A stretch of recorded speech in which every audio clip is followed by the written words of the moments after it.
So just the other day the devs for Wuthering Waves released a news post talking about the state of the game as well as many changes that will be happening in the immediate future and for 1.1. Let's take a look at what those changes were and their impact in the future of Wuthering Waves.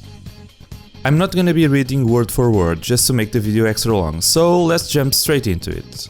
The devs acknowledge the recent feedback and suggestions from the players, and as they are actively listening, there will be immediate changes. They also apologize for the issues affecting players, which is always a great first step. Regarding the ecosystem and more specifically the lack of echo leveling materials, the devs are working on a long-term solution, but in the meantime the following will be implemented. Still in version 1.0, aka the current version of the game, there will be an event to get double echo materials. This should be a decent band-aid for the time being, and nobody says no to new events and extra resources, am I right? In version 1.1, the total shell credit costs for echo development will be reduced. The cutscene we get after completing a tacit field will be removed, most likely because people just wanted to keep on farming instead of being locked into that animation. We've recently seen D4 devs doing much the same for the animation in the new endgame crafting process, as there's always a balance to be stricken between showmanship and people just wanting to play your game. Another improvement coming in 1.1 will be the sources for echoes and echo materials, as they will be providing more of both.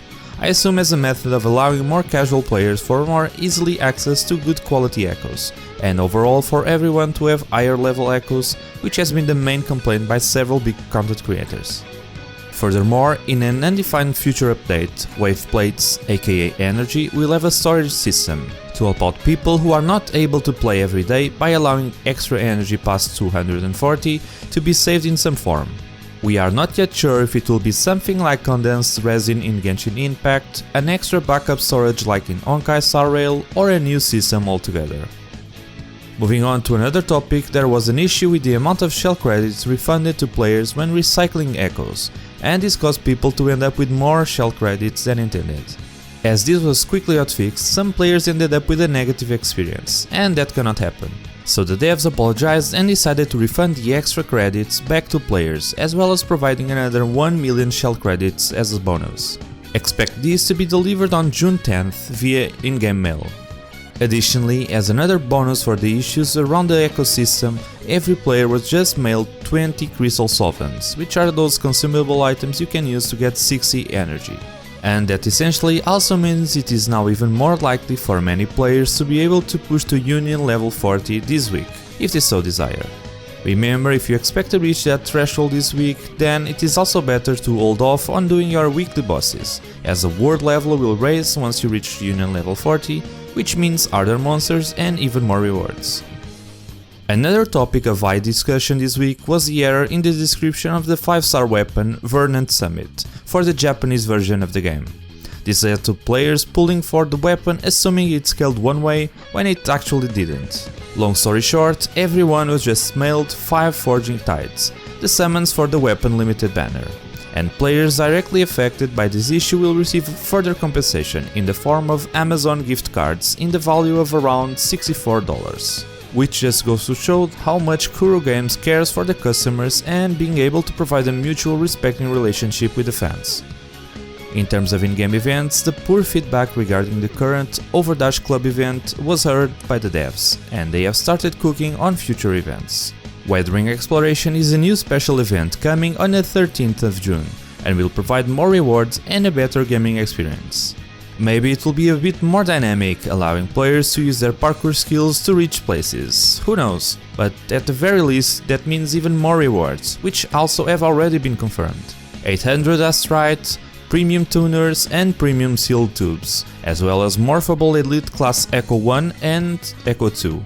And those are really good as they allow you to more easily pick high quality echoes, who seem to come with the correct stats, making for easy upgrades for most players. Now for the juiciest and most unpredictable news. Yinlin, the upcoming limited 5-star Electro Resonator, will be releasing sooner, on June 6, which is right around the corner. She will be accompanied by her companion story quest Solitary Path and another time-limited challenge event called Alloy Smelt, along with many more spin-off events and features, whatever that actually means. Again, more rewards is always better. As a consequence of this change of plans, the release for version 1.1, which includes a new area called Mount Firmament, the new limited 5-star resonators Jinzi and Changli, as well as the new boss Jose, will be coming sooner on the 28th of June. This is awesome news for players, as we can expect more content and hopefully high quality story quests sooner, but especially if you are someone who enjoys several gacha games simultaneously, as Endless Zone Zero was going to release on the same week as the Wuthering Waves patch 1.1, and now there's a whole week in between, which might be enough for many players to be able to go hardcore on both releases, instead of having to make a decision. But the devs know that there might be someone, somewhere, who's able to complain about getting more content sooner, so they prepared another 10 Radiant Tides for everyone as an apology for moving the banners forward. This should already be in your in-game mail by the time I'm recording this, so enjoy! Last but not least, there are a bunch of smaller considerations like the combat camera correction feature being disabled by default on PC, as that should improve the auto lock-on and camera issues when facing certain enemies. Improvements to the aggro range of certain bosses that were leaving combat while still inside what should be considered their area, leading to fights sometimes resetting out of nowhere. And there's even an upcoming feature to warn players that they are about to disengage the enemy. Further improvements to the controls on mobile and easier access to the custom keybinding feature, as well as added control support coming in version 1.1, and later on fully support control mode on mobile devices. Beyond that, there are a bunch of fixes and improvements to the performance of the game, and the end of some bugs that have been tormenting players, and of course constant improvement to all areas of the game. And that's it for today's video. It ended up being a bit longer than I anticipated, but these devs keep delivering, so I feel compelled to go over everything with a toothbrush.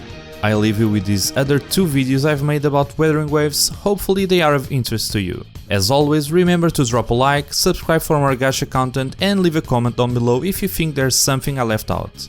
Thanks for watching and I'll see you on the next one.